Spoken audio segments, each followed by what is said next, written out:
Hello and welcome back to the most amazing channel on the internet. I'm your host Rebecca Felgate, and today we're talking about the top 10 scary haunted places you can rent on Airbnb. I love a good Airbnb. For me, it's one of the most affordable but comfortable ways to travel. However, there are a few places I would absolutely not be staying because ghosts. Before we jump into this video, I want to ask you guys if you believe in ghosts. Why don't you let me know in the comment section down below. Also, if you guys want to connect with me on social media, please check out the link in the description box to my Instagram. See you there. Okay, coming in at number 10 of the scary haunted Airbnbs, we have Laura's cottage. Ooh, a haunted cottage, very spooky. So who is Laura and who is haunting her cottage? Well, it seems that Laura's cottage in Savannah is haunted by none other than Laura herself. Laura lived in the cabin, which dates back to 1799. Now, she lived there for 50 years, according to the Airbnb lister. If you want to know what Laura looks like, there is a picture of her on the mantelpiece. She looks like a lovely lady who I would very much enjoy having met before she died anyway. Meeting her as a ghost? I'm not so sure.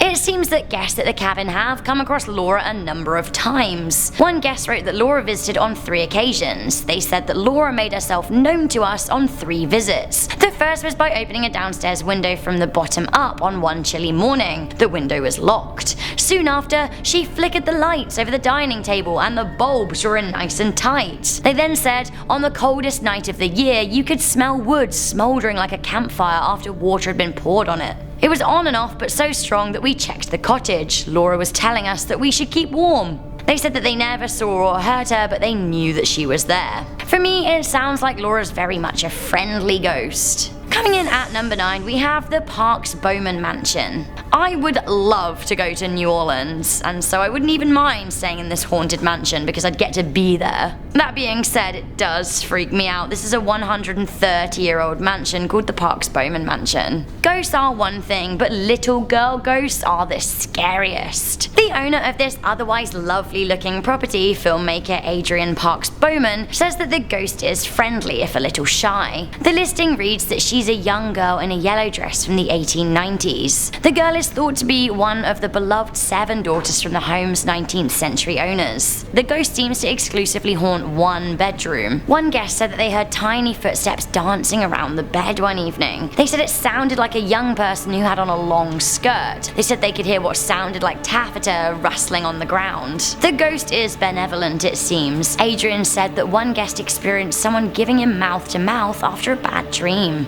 Coming in at number 8, we have the Highlands Mansion. Don't we all love a bit of the Rocky Mountains? Beautiful. I would love to stay in a mansion there and just enjoy the atmosphere of this historic part of Denver near the Rockies. But wait, there might actually be more atmosphere here than bargained for. Unfortunately, the home was the scene of a nasty crime. In October 1970, 2 girls were victims of murder in that very house. 17-year-old Carla Lee Noche and her friend Marianne Weaver were murdered at the property. This was in the 2nd floor apartment that now is available on Airbnb. Now, the listing even contains a newspaper cutting of the incident from the Rocky Mountains news publication. It seems the ghosts aren't too active these days though. The main thing guests seem to have focused on is the jacuzzi in the bedroom, which is, you know, always nice. Coming in at number 7, we have the Rustic Carriage house. Came alone but woke up with someone or something else sleeping next to you? Sure, you may have had too many pints at ye olde local inn, or you might be experiencing one of the Rustic Carriage house's frequent hauntings. The house is located in Charleston and dates back to 1843, although the history of the area goes back a lot further. In one of the grand house's room 8 as it's known, there is said to be a headless ghost that haunts the space. One self-confessed skeptic says that he woke up one night in 1993 to see a headless torso in bed with him. When he moved, he says that the ghost growled at him. Those who rent the room suspect that the headless ghost was a Civil War soldier who met the wrong end of a gun in the area. Another ghost haunts room 10 and is another spectral bedfellow. Blimey. The ghost of room 10 is supposed to be a rather forward gentleman who likes to climb in bed with women. The ghost has garnered the nickname the Gentleman's Ghost. Now, while I wouldn't say that climbing into bed with unknown women is very gentlemanly, apparently Chappy Boy disappears through what was once a door in the room when a lady wakes and protests. Protest is just a nicer word for screams, right? If I woke up and saw a ghost in my bed, I would be screaming. So yeah, ladies who are lonesome or people that like headless soldiers, the Rustic Carriage house is for you.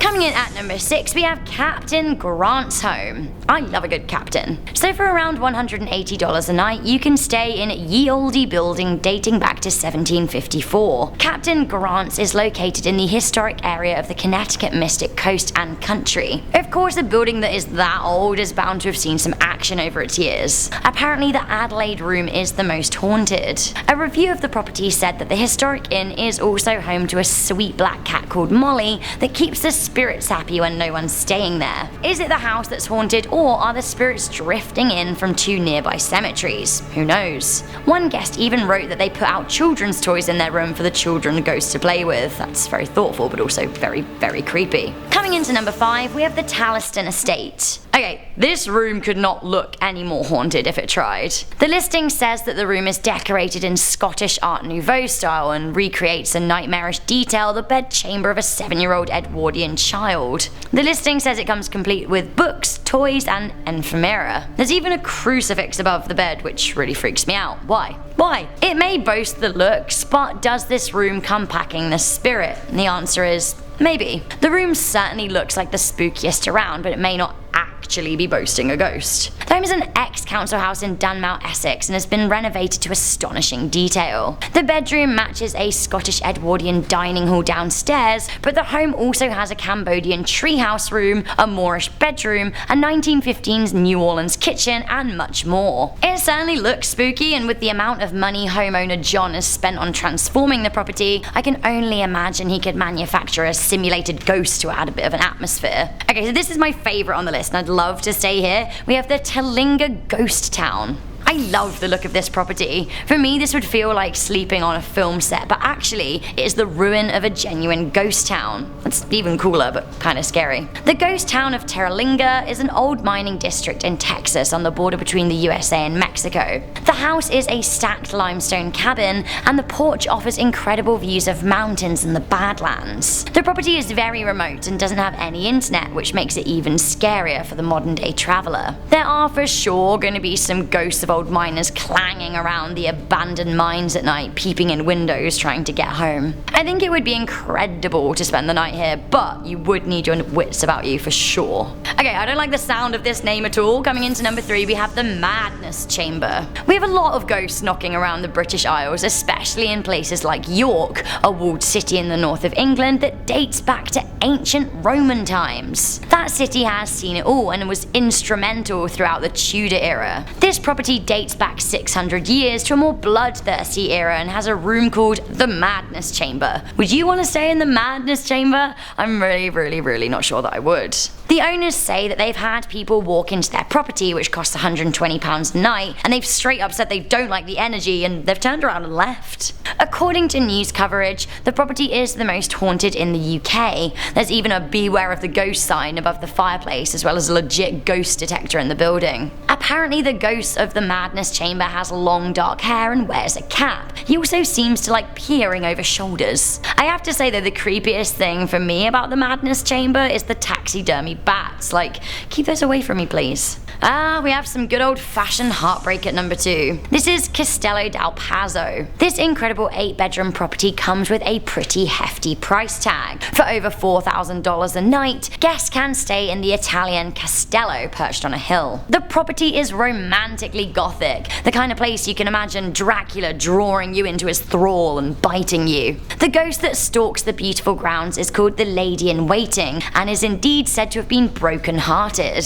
The girl was thought to have been called Barbara, and she supposedly died of a broken heart in 1467 when she waited for her love to return to her. Unfortunately, he never did, and it is said that at night it is still possible to hear her sighs and wails of heartbroken despair coming from the tower. Okay, we're at number 1, and there is uncontrollable screaming and dead children ghosts, which for me isn't great. We have the Grand Midway Hotel. The derelict Grand Midway Hotel in Pittsburgh was bought for just $11,000 in 2001. Since then, owner Blair Murphy has been working to restore the 130-year-old haunted building, and now 2 of its rooms have been listed on Airbnb, the Traveler's Suite and the reassuringly named Vampire Suite. Speaking of the ghostly activity, Murphy said, for years this place had creepy stuff. Not like terrifying, but just like weird stuff. You could be in a room and say something might happen, like something falls over and it seems like it's answering you. Murphy said one of the ghosts is called Squidlana and likes to pinch people. One guest was so scared of the ghostly activity, the police were called. The guest reportedly would not stop screaming. Murphy said the screaming went on and on, so everyone ran upstairs to the 3rd floor and she was on the floor. She just lost all control of her body and she was out of it screaming. She said later that she had touched the lamp and she had zapped her finger. Then she turned and saw what looked like a little dead child screaming at her. Okay, so that really isn't for me. Also, if you want to chat to the ghosts, no worries, Murphy has even painted an Ouija board on the roof so guests can contact spirits if they want to. So guys, that was the top 10 scary haunted places you can rent on Airbnb. Would you stay in any of these? Don't forget to tell me also if you believe in ghosts in the comments section down below. Before I go, I want to really quickly reply to a few comments that you left on one of my recent videos. This was the top 10 scary curse songs you shouldn't listen to part 2, and here is what you had to say. Nikki said, I actually heard the original Lavender Town theme and I did not want to listen to it for too long since it was really eerie and creepy 8-bit music. The Anthrisham Vines wrote, Call Me Maybe and Despacito should be at top of the list. I kind of agree with you. I've had enough of them. Harley Johnson wrote, My favourite song is Unbreakable by Michael Jackson. Good on you. What a great selection of comments there. Anyone else? Any more for any more? Don't forget to leave a comment on this video if you want it to be read out in a future video of mine. I've lost words. Good. I'll see you guys in the next video. I'm Rebecca. If you want to check me out on Instagram, my link's in the description box. But for now, make sure you're leaving a big thumbs up, sharing this video with a friend, and staying subscribed for more daily videos. Bye.